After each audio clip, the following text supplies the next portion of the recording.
Então vamos lá, lembrando as coisas a respeito de Sardes, só para efeito histórico.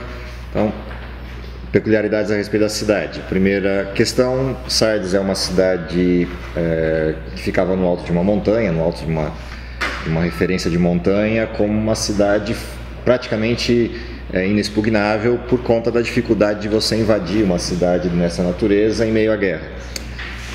Sardes tem algumas coisas famosas dentro dela. Uma dessas coisas famosas é a questão de ter sido em Sardes que se começaram a cunhar moedas, fazer moedas com cunha ou com grifo de reinado. Então ela ficou famosa por essa questão. Qual é o contexto, época histórica da igreja de Sardes? É continuidade do que a gente vinha olhando na igreja de Tiatira. Então a igreja de Sardes vai pegar o 17º século e metade do 18º século.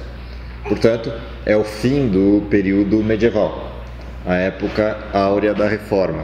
Então, esse período da igreja de Sardes é o movimento de reforma a partir de Lutero e com todos os demais reformadores no embate contra o que acontecia no período anterior. A igreja de Tiatira é marcada pela adulteração das verdades bíblicas. A igreja de Sardes é o resgate disso, é a tentativa de resgate desse fenômeno bíblico na época dos reformadores. O que mais? Ela vai começar no 17º século, então idos de 1600 até a metade do século XVIII, que é o período do fim do modelo medieval, do fim do absolutismo, ou seja, a queda do episcopado romano. Então ela pega esse períodozinho final. A reforma, propriamente dita, começa por volta de 1520, 1530, na época de Lutero, mas ela adquire corpo assim forte a partir do século XVII, finalzinho do século XVI, começo do século XVII. Então a igreja de Sardes se localiza aí nesse tempo, nessa época. O que é interessante observar a partir daí são as referências que o texto bíblico vai fazer a Sardes, em relação àquela mesma estrutura que a gente vem olhando, os elogios, as reprovações e a promessa feita ao período de Sardes. Então, o elogio, qual é a parte central que a igreja de Sardes é elogiada? Algumas pessoas não contaminaram suas vestiduras, alguns poucos entre os membros de Sardes não se contaminaram. Quem são esses poucos? Aqueles que levantam o movimento de reforma e os que insistiam em manter a verdade viva naquele período. A grande maioria do grupo anterior tinha passado pelo processo de perseguição, ou estava fugido ou morto. Mas havia alguns que haviam sobrado desse período, o finalzinho do movimento absolutista, do período absolutista, e que ainda guardavam, sustentavam a verdade. A reprovação vem na medida do que está acontecendo naquele período. Tens nome de que vive, mas estás morto. Ou seja, qual é o nome de quem vive? Cristão. Por que estás morto? Tem o nome de cristão, é o cristianismo oficial medieval, mas vive um cristianismo falso, um cristianismo não verdadeiro. Então esse cristianismo não verdadeiro é motivo da repreensão a esse período. Lembrando que praticamente toda a Europa nessa época é cristã. E essa expansão do movimento cristão na Europa se dá pela força do poder religioso oficial, pela religião oficial. Por isso a reprovação é forte para esse grupo. Tem o nome de que vive, a Europa tem o nome de cristã, mas não é de fato cristã. Ela adulterou o modelo de verdade. Então, essa estrutura de Sardes passa a viver a lembrança de um passado distante, na época da força do apostolado, da força do cristianismo de base. Essa perspectiva lá da época da fundação, dos apóstolos, recai sobre esse período em que quase o cristianismo está extinto, a não ser por alguns poucos que mantinham a fé. Qual é a recompensa para esse período de Sardes? Como é um período de revitalização do cristianismo, revitalização da mensagem central do cristianismo, que é aquela mensagem apostólica. Então, o que aparece lá no texto final da igreja de Sardes? A expressão de Cristo para essa igreja. É o verso 5. O que vencer será assim vestido de vestes brancas, de maneira nenhuma arriscarei seu nome do livro da vida, antes confessarei o seu nome diante do meu Pai e diante dos seus anjos. que é a resposta àqueles que pagaram com a vida pelo movimento de reforma. Então, pagaram com a vida por isso. O que Deus promete a eles? Do mesmo jeito que testemunharam contra vocês nos tribunais da Inquisição, eu vou testemunhar sobre o nome de vocês, vou confessar o nome de vocês diante do meu Pai. Então, a resposta de promessa, assim como a resposta do elogio e a da acusação, sempre está ligada ao que está acontecendo ali com as pessoas envolvidas no processo. Então, os vitoriosos do período de Sardes seriam confessados diante de Deus pelo próprio Cristo como sendo seus filhos, como sendo cristãos de verdade. E receberiam as vestes da justiça, vestes brancas, contra as acusações que receberam no período da Inquisição. Eles eram acusados de serem hereges, morreram, pagaram com a vida em fogueiras ou em várias outras situações de morte, e Deus recupera a sua justiça, mostrando que na realidade eles morreram, mas os justos eram eles. Quem matou é que não era justo. E isso encerra o período da igreja de Sardes, essa abordagem aí da igreja de Sardes. Essa questão do livro da vida é uma questão interessante dentro dessa referência, que é todo aquele que se diz cristão e aceita Cristo como seu salvador pessoal, a Bíblia assegura que ele é inscrito no livro da vida, no livro da vida do Cordeiro. Porém, como o período da Inquisição e o período medieval guardavam um cristianismo falso, eles tinham o nome de quem vive, ou seja, de quem está inscrito no livro da vida, mas na realidade não está, só tem o nome. E aos que viveram com a verdade plena nesse período, é prometido que o nome deles não será retirado do livro da vida, permanecerá lá, será escrito e permanecerá lá. Diga. Talvez eu não tenha prestado atenção na verdade, a sequência dos períodos vem conforme a sequência histórica. Então vamos lá. Igreja inicial, Éfeso. Período apostólico, primeiro século. Segunda igreja, Éfeso. A igreja de Éfeso pega o período do segundo e terceiro séculos, que é o período antes da conversão de Constantino e logo depois do apostolado. Então, quando morre João, terminaram os apóstolos, começa o período da igreja de Éfeso, que vai até a conversão de Constantino. A próxima igreja, que é Pérgamo, pega da conversão de Constantino até o estabelecimento oficial do modelo medieval ou do cristianismo oficial, 538. De 538 até o início do século XVII, final do século XVI e início do século XVII, igreja de Tiatira, o período das grandes adversidades contra a fé cristã, da fuga dos primeiros mártires, valdenses, huguenotes, etc., e também das adulterações do modelo cristão. A igreja que a gente está vendo agora, que é a igreja de Sardes, é o período do século XVII e XVIII, que é a reforma. A próxima igreja vai dar a sequência histórica, que é a queda do modelo medieval, o período da descoberta do livro de Daniel e da expansão de um novo modelo. Então elas vão seguindo exatamente a história do cristianismo. Cada uma das igrejas pega um pedaço da história do cristianismo até o remanescente, até Laodiceia. Mas essas cartas elas foram literalmente entregues nas igrejas? Sim, na verdade não são as cartas. O que foi entregue foi o livro de Apocalipse.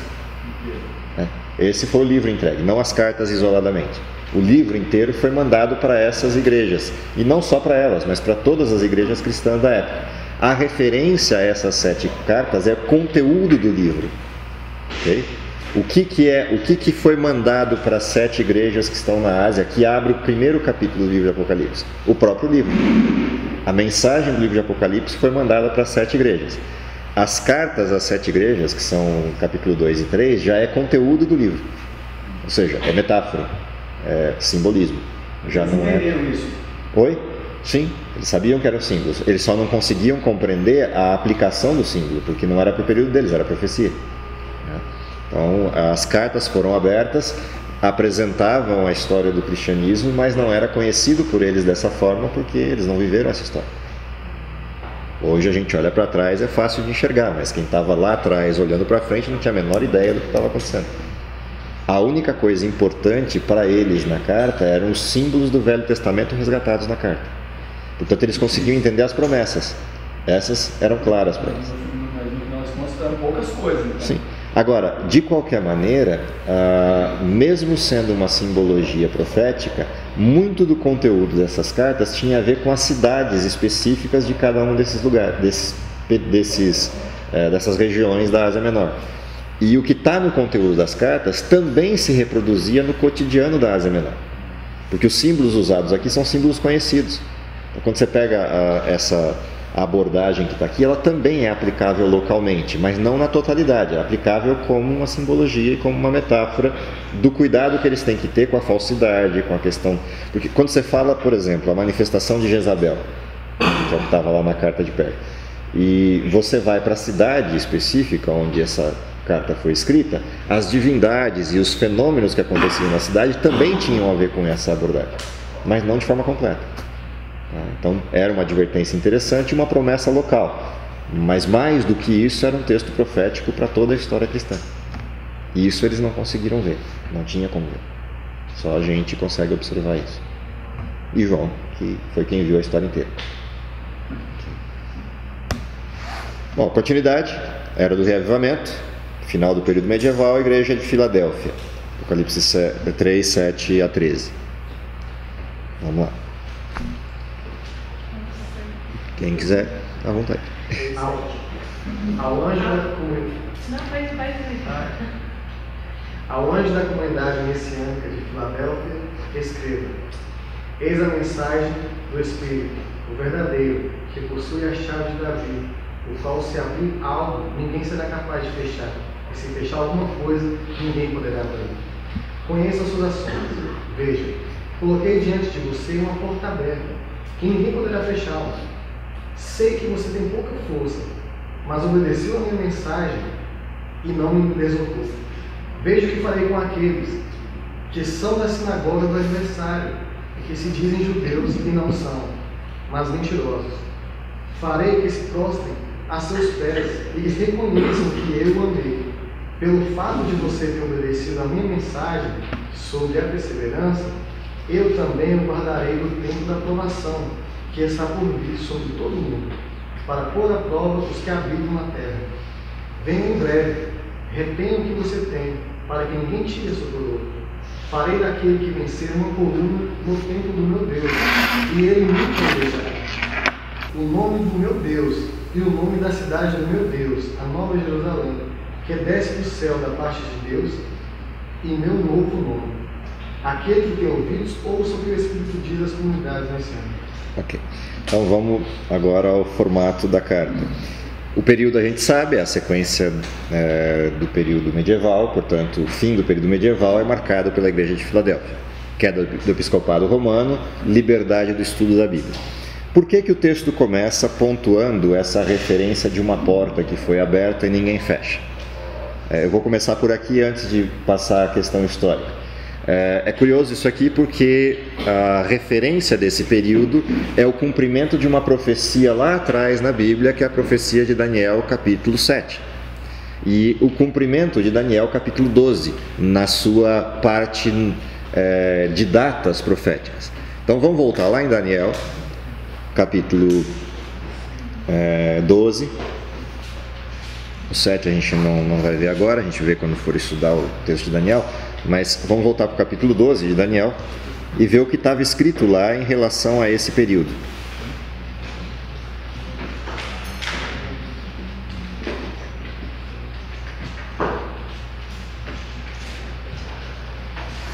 Versos 1 em diante. Se alguém quiser ler, à vontade.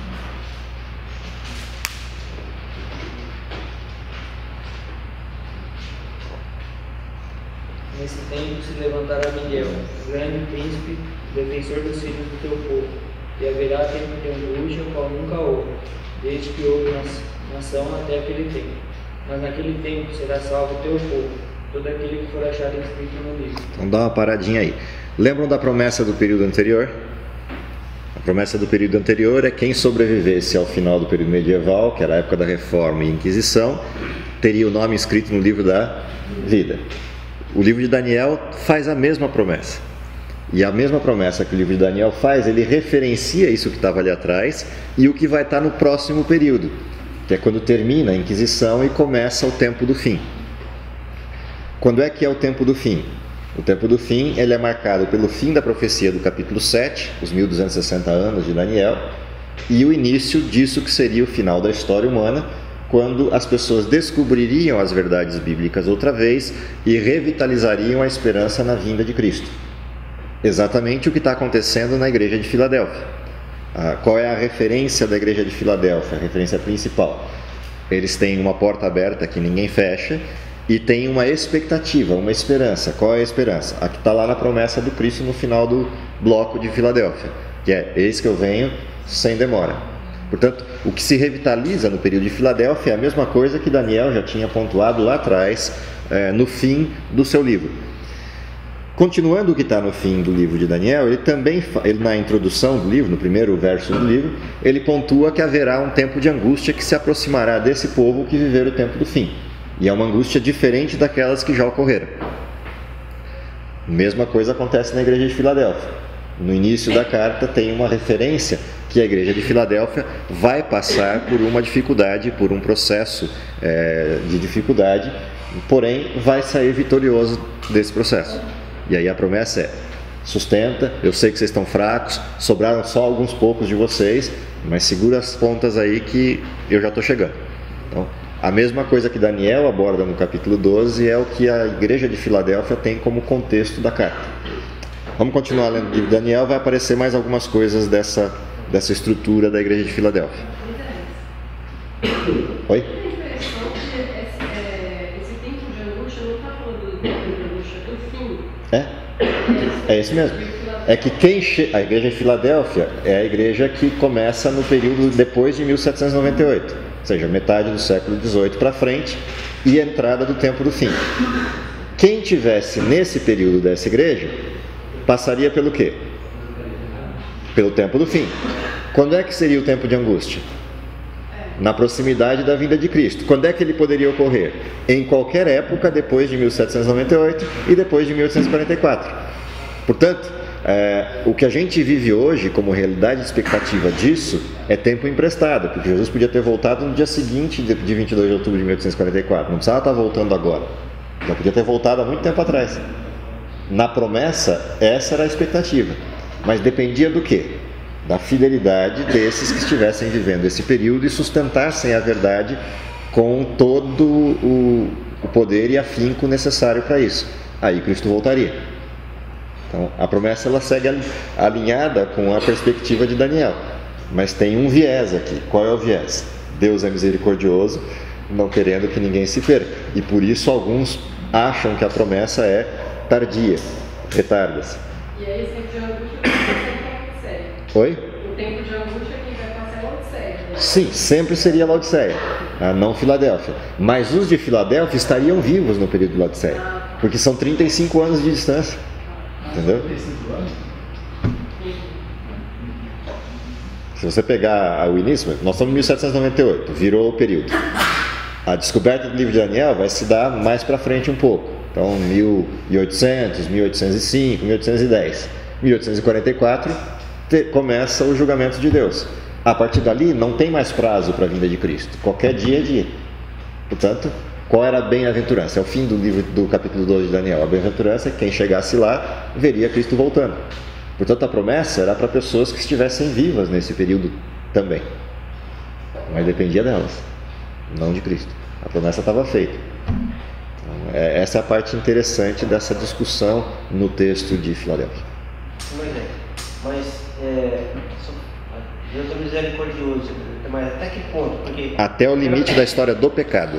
Porque a pesquisa fala que nasce mais do que morre. Sim, mas isso não muda nada a perspectiva da vinda de Cristo. Por quê? A misericórdia não é para os que estão nascendo no mundo. A misericórdia é para aqueles que são os filhos de Deus e insistem em viver como Laodiceia. Ficam em cima do muro sem viver a verdade completa. O mundo está pronto para Jesus voltar desde 1844. Quem não está pronto é o povo de Deus, o remanescente, que vai proclamar a mensagem final para converter o mundo dos seus pecados. Esse é que não está pronto. Deus não está esperando o mundo, Deus está esperando a gente. É inverso o modelo. Ou seja, Deus está esperando aqueles que creem na promessa, que conhecem a promessa, que têm a responsabilidade de avisar o mundo, mas insistem em viver uma vida dúbia. Um pé no mundo, outro pé na fé. É para com esses que Deus tem misericórdia. E é por isso que ele retarda a promessa, não querendo que os seus filhos se percam. Porém, se eles não fizerem o que tem que fazer, as pedras farão e Cristo volta do mesmo jeito. Só que passa a oportunidade para aqueles que poderiam desempenhar essa missão. A igreja de Laodiceia tem essa responsabilidade. A de Filadélfia tem a responsabilidade de reavivar a fé, revitalizar a verdade. A de Laodiceia, pegar essa verdade e pregar e viver. O problema é que Laodiceia não vive. E aí fica esse processo morno. Não é frio e nem é quente. Tem toda a verdade, mas não desenvolve essa verdade na vida. Por isso é morno, não é frio nem quente. Esse é o desenho da próxima igreja. Okay? Vamos continuar lendo o livro de Daniel, só para a gente resgatar alguns outros elementos que estão aí nessa história. Esses dois textos estão linkados também com o sermão profético de Mateus 24? Sim, totalmente. Principalmente os três últimos versos do bloco da profecia. De Mateus 24, 1 a 14, os três últimos versos, 12, 13 e 14, estão linkados com isso aqui. Totalmente linkados com isso aqui. Vamos lá, verso 2 em diante. Quem estava lendo, Daniel? Muitos dos que dormem no pó da terra serão despertados, alguns para a vida eterna e outros para a vergonha e o desdém eterno. No entanto, aqueles que tiverem entendimento brilharão como o resplendor da abóbora do céu. E quem conduzir muitos à justiça reluzirá como as estrelas para todo sempre. Continua. No entanto, você, Daniel, guarde essas palavras em segredo e cele o livro até o tempo do fim. Muitos correrão para cá e para lá quando o conhecimento aumentar. Portanto, o que deveria acontecer com o livro de Daniel? Ele deveria ser fechado, selado. Até quando? Até o tempo do fim. Quando é que começa o tempo do fim? Igreja de Filadélfia, 1798. Portanto, quando a igreja de Filadélfia se inicia, o que acontece com o livro de Daniel? Ele é aberto. As pessoas voltam a estudar o livro e o saber sobre ele se multiplica. Em se multiplicar o saber sobre o livro, que descoberta as pessoas fazem? Cristo está voltando. E a mensagem da vinda de Cristo volta à tona outra vez. Isso inunda o mundo com uma perspectiva nova, diferente da perspectiva medieval. Qual era a perspectiva medieval? Cristo vai voltar? Não, a perspectiva medieval tinha sido alterada, porque todo aquele que morria ou ia para o céu ou ia para o inferno, não tinha a vinda de Cristo. A mensagem da vinda de Cristo se perdeu durante o período medieval. Ela era a mensagem forte do período apostólico e deixou de ser a mensagem forte durante todo o período medieval. A revitalização dos textos bíblicos e a descoberta do texto de Daniel outra vez traz essa mensagem no dia a dia do cristianismo. E isso se expande por todos os lados, por todos os lugares. Essa expansão é a descrição que está aqui. O saber se multiplicará, e esse saber já estava referenciado anteriormente no verso 3. Aqueles que tiverem entendimento, ou seja, que descobrirem essas promessas, passarem a persegui-las com todo afinco outra vez, na expectativa da vinda de Cristo, seriam contados entre os justos. E os que avisassem outros dessa promessa seriam aqueles que resplandeceriam, porque cada um daqueles que eles trazem como conversos à expectativa da vinda de Cristo é uma estrela que eles ganham na coroa, portanto reluzirão como as estrelas do céu. Então, o texto retrata a figura dos que estiverem vivendo o tempo do fim, pregando a vinda de Cristo e a expectativa da brevidade dessa vinda. O problema é que Daniel, ao escutar essa ordem, ele está tão concentrado nas coisas da promessa e nas questões envolvidas no verso 1, 2 e 3 que ele está relatando, no conteúdo desses 3 versos, que ele não presta atenção no que o anjo falou. Fecha as palavras porque isso aqui não é para o teu tempo. E aí ele volta à discussão, verso 5 em diante.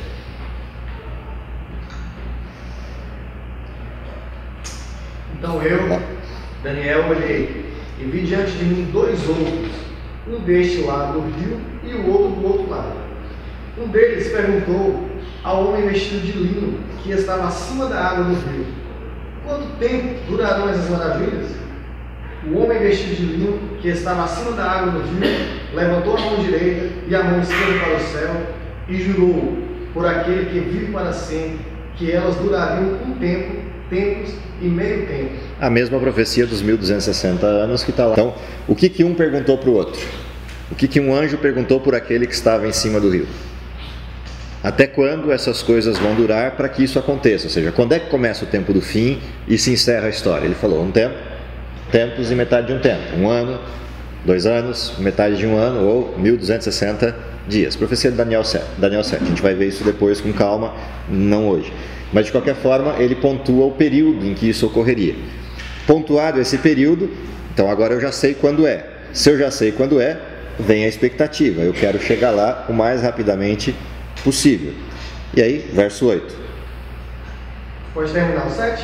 Pode terminar. E ocorrerão quando o poder do povo sagrado não for mais danificado, todas essas coisas terminarão. Ouvi, mas não pude entender o significado. Por isso perguntei: Senhor, qual será o resultado disso? No entanto, ele disse: siga seu caminho, Daniel, pois essas palavras devem permanecer em segredo e seladas até o tempo do fim. Ok, é a mesma coisa que já tinha sido dito, e Daniel insiste em querer saber o significado, e o anjo fala: não, isso não. Tudo que você precisava saber já foi dito para você. Isso aqui não é para o seu tempo, não é para ser discutido. Lá na frente eles vão saber o que significa. E aí vem o restante do bloco. Muitos serão purificados, limpos e refinados, mas os ímpios continuarão a agir com piedade, e nenhum dos ímpios entenderá. Lembra o que estava na igreja de Filadélfia? No texto de Filadélfia é exatamente isso aqui. Aqueles que vivem no período de Filadélfia são os que estão sendo purificados dentro desse processo de reavivamento da igreja, reavivamento da verdade de Deus. Segue. No entanto, os que têm discernimento compreenderão. Desde o tempo da retirada da oferta queimada, regular, até a colocação da abominação que causa desolação, haverá 1290 dias. Abençoado será aquele que esperar e alcançar os 1335 dias. No entanto, vá, siga seu caminho até chegar no fim. Então você descansará e se levantará para receber sua recompensa no fim dos dias. O que tinha dito no início do texto? No fim dos tempos, quando Jesus retornasse, aqueles que morreram em Cristo ressuscitariam. Qual é a promessa para Daniel? Vai, segue o teu caminho. Essas promessas não são para o seu tempo, você vai morrer. Quando você acordar de novo, já é para receber o teu galardão. Você já ressuscita como salvo para assistir a cena final desse período. E não vai viver todas essas histórias. Duas coisas curiosas desse texto, verso 11 e verso 12. O texto diz aqui, o tempo do fim será compreendido por aqueles que tiverem discernimento. E esse tempo será de 1290 dias. E então começará o tempo do fim. Esses 1290 dias marcam 2 eventos. O primeiro evento, o estabelecimento da abominação desoladora ou da revitalização do sacrifício que havia sido extinto. Quando é que o sacrifício é revitalizado e a abominação colocada no templo outra vez? A partir do momento que você institui o rito do sacrifício no ritual cristão de novo. Isso é instituído pelos idos de 508, quando na época de Clovis, período da Ascensão, se desenha o ritual do que a gente chama hoje de missa, que é o sacrifício de Cristo todos os domingos, como modelo literal de sacrifício e o modelo de apresentação da Eucaristia, da ceia, com uma referência literal. Ou seja, todos os domingos pela manhã, Cristo é sacrificado outra vez, é morto de novo. E isso é a abominação da desolação colocada no templo, que é o sacrifício falso, colocado dentro dele, porque o sacrifício perpétuo já tinha ocorrido. 1290 dias para frente, o que deveria acontecer? O mesmo poder que instituiu o sacrifício falso seria retirado do poder. E isso marcaria o início do tempo do fim. É só fazer a conta. 508 mais 1290, a gente está em 1798, quando o bispo de Roma é preso, encerra-se o período absolutista. Mas o texto não para aí, ele diz: bem-aventurado quem chegar aonde? 1335 dias. Faz a mesma conta, você vai saber quando dá. Então, se eu estou aqui em 508, 1335 dias para frente, eu estou em 1844. Mesma referência profética outra vez, o que acontece? Eu tenho o encerramento do período do reavivamento e o início do juízo de Deus, que é a profecia do capítulo 8 de Daniel. Então, capítulo 7 e capítulo 8 conectados estão nesses 2 versos que estão sendo referenciados aqui, os 1290 dias e os 1844. E ambos estão no texto de Filadélfia. nos versos que a gente leu da igreja de Filadélfia. Então agora vamos olhar para a igreja à luz disso que a gente leu. Então, coisas curiosas da parte histórica: Filadélfia era uma região situada num vale, dois vales grandes e férteis, e é uma cidade curiosa porque a entrada dessa cidade, que perfazia esses dois vales, formavam uma porta, só que era uma porta sempre aberta. Curiosamente, é a metáfora usada no texto. Tenho posto uma porta aberta diante de vocês que não será fechada.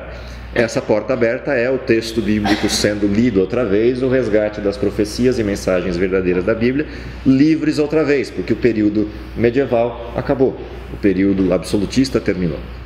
Professor, diga. Esse ano 508, então que começou o sacramento da missa mesmo? Sim, gravado? sim.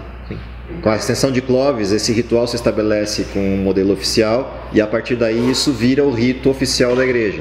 Esse rito oficial depois vai ser delimitado como obrigatório a partir da ascensão do bispo de Roma em 533 com o decreto de Justiniano e a configuração do bispo de Roma em Roma como poder absoluto em 538, com a queda do reino dos ostrogodos.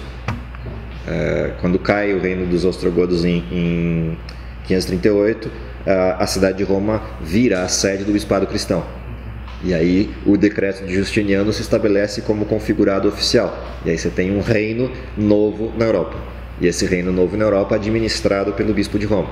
E todos os outros 7 reinos que sobraram, dos 10 lá da estátua de Daniel, aqueles 7 reinos que sobraram, passam a servir, enquanto crença, o rei de Roma, que guarda em si 2 características: o reinado religioso, pois é um bispo, mas um reinado oficial, porque ele tem força de reino. E isso perdura durante todo o absolutismo. A normatização, quem coroa os reis da Europa, sempre é o bispo de Roma. Ele passa a ter essa autoridade de articulação, porque a fé cristã passa a ser o domínio europeu. No meio desse caminho você vai ter a fuga, isso já mais no final do período, você vai ter a fuga dos cristãos para o Novo Mundo, depois da descoberta do Novo Mundo por Colombo. Vários dos cristãos perseguidos na Europa começam a migrar para o mundo livre, a América do Norte. Desbravar um mundo onde se pode instaurar a liberdade de crença e a liberdade de vida. E aí eles começam a sair e vão pousar lá com as suas naus lá na Nova Inglaterra, região de Boston ali, e começa a disseminar o modelo cristão, o cristão não o oficial, mas o cristão protestante no solo americano. E aí você passa a ter o primeiro país protestante do mundo. Enquanto a Europa é um país cristão oficial católico, vindo do rito medieval, perseguindo os protestantes que conseguem fugir vão para a América e fundam o primeiro país protestante, o primeiro país livre, totalmente livre no mundo. Esse é o período histórico aí dessa... É curioso porque é lá na América do Norte que você vai ter o grande aflorar da mensagem de Daniel. Isso não é à toa, não é por acaso. É porque era de fato um país livre, para estudo livre da Bíblia e para crescimento e expansão daquilo que era a fé protestante. Porque muitos falam assim que a gente é acostumado com eventos tão demarcados, né? E começa a criticar. Mas Clóvis só falou de um imperadorzinho lá que... Foi, mas ele dá todo o suporte para o estabelecimento do rito cristão. Assim como Justiniano também. O que Justiniano fez? Emitiu um decreto em 533, dando autoridade total ao bispo de Roma. Quando é que esse decreto se estabeleceu? Quando de fato você conseguiu configurar o bispo de Roma e formatar o império dele. Isso só aconteceu em 538. O decreto é de 533, mas ele só foi efetivo a partir do momento que você oficializou isso enquanto prática, não enquanto texto. Essas abordagens, quando você vai à história, elas ficam nítidas no processo. Lembra, a Bíblia é um livro contextual, ela não é um livro preocupado com fenômenos específicos só. Ela descreve a história como um todo. Todos os eventos que contribuem para aquele segmento. Então, dentro desse elemento contextual, qual é a grande crítica que as pessoas fazem? A crítica que as pessoas fazem normalmente está referenciada na busca de um único evento específico que marque um desenho profético. Não é um único evento, é um contexto. Porque nenhum poder se marca por um único evento. Normalmente o único evento é o final, não o primeiro. Se você olhar todas as profecias, qual é o evento final? Esse é demarcado, é um evento específico. Se você pegar Daniel capítulo 9, qual é o evento final? A morte de Jesus. Esse está lá como uma referência pontual. Bom, se eu acho a morte de Jesus, eu valido todos os eventos anteriores, porque esse é um evento demarcado, quando fosse morto o Messias, e ele seria morto na metade da última semana das 70 semanas de Daniel. Portanto, mesmo que eu não tivesse um evento aqui no início, eu sabendo o evento final eu consigo retroagir, porque esse é único. Qual é o evento único da marcação do juízo? O desapontamento de 1844, portanto é um evento único. Se eu quisesse voltar, eu retorno à história e eu acho o período. Se eu retorno à história 1335 anos, onde eu bato? Lá em Clovis, aí o que eu vou olhar? O contexto, o que está acontecendo lá? Ascensão de Clovis, modelo do ritual estabelecido, normatização de... Você vai lá assim, então o que aconteceu aqui? Aqui aconteceu de fato o estabelecimento da abominação desoladora, que é a configuração desse ritual falso. Não tem como. Você pode até ignorar esse modelo inicial e falar, não é um modelo suficiente demarcado. Ok, então vai para o último, que esse você sabe qual é, e retorna para ver se bate. É o que a gente chama de prova real do movimento histórico. Mesma coisa a prisão do bispo de Roma. Não tem como evitar, é um evento único. Não tem nenhum outro evento da prisão do bispo de Roma, é só aquele. Volta ao tempo, bate exatamente com o período, quando se estabeleceu a ascensão do Império Romano, do Império Romano Religioso, 538. Então não tem erro. Volta a 1290, bate no mesmo lugar. Você tem duas profecias distintas, 1335 e 1290, que batem no mesmo evento lá atrás. Então é muito difícil contestar quando você olha todos os eventos envolvidos. Pode contestar? Sim. A Bíblia admite contestação por todos os lados. A questão é qual é a base que eu uso para essa contestação. Okay. Vamos lá, então, repassando a carta. Qual é o elogio para a igreja de Filadélfia? Tens pouca força, entretanto, guardaste minha palavra e não negaste o meu nome. Ou seja, a sobrevivência do período medieval. Os que conseguiram manter-se em perseguições medievais ultrapassaram o tempo medieval e agora estão livres. E livres para viver a verdade que sustentaram. Mas são poucos, não são muitos. Então a esses crentes, como na igreja de Esmirna, Jesus não dá nenhum tipo de reprovação. Por quê? Quem sobreviveu até ali é porque foi fiel mesmo. Então não tem por que colocar outra carga sobre eles como reprovação. Assim como não aconteceu com a igreja de Esmirna reprovação alguma, porque eles estavam vivendo sobre o auge da perseguição. Que mais tem de importante aí? Jesus, que é o eterno, ele que guarda a chave, possui a autoridade que transcende a todos os elementos. E é ele quem faz esse povo sobreviver a tudo isso. Portanto, qual é a segurança para quem passou incólume ao período medieval? De que quem os ajudou a vencer é aquele que guardava essa vitória e que também guarda a chave de todas as verdades, que agora abriu. Com essa chave ele abre a verdade e ninguém mais fecha. Não há mais restrição ao conhecimento da verdade. Qual é a recompensa para esse povo? Coluna no templo. Então, quem vive esse período e sustenta a verdade até aqui e vai agora fundar os pilares da verdade no movimento de reavivamento, vai ser coluna no templo de Deus, os pilares do templo de Deus. Não sairão dele, ou seja, poderão servir e atuar com Deus perenemente, próximos a ele. Terão nomes, escreverei sobre ele o nome do meu Deus e o nome da cidade do meu Deus, a Nova Jerusalém que desce do céu, e também o meu novo nome. Portanto, eles vão receber as honrarias de serem aqueles que de fato representam a Deus ao mundo. Então, essa é a promessa para esse grupo que passou vitorioso ao período da reforma e entra agora para essa revitalização em Filadélfia. A última igreja, a gente faz ela no próximo estudo, que essa aqui a gente vai ter que estudar com calma alguns detalhes dela. Então guarde aí, paramos em Laodiceia.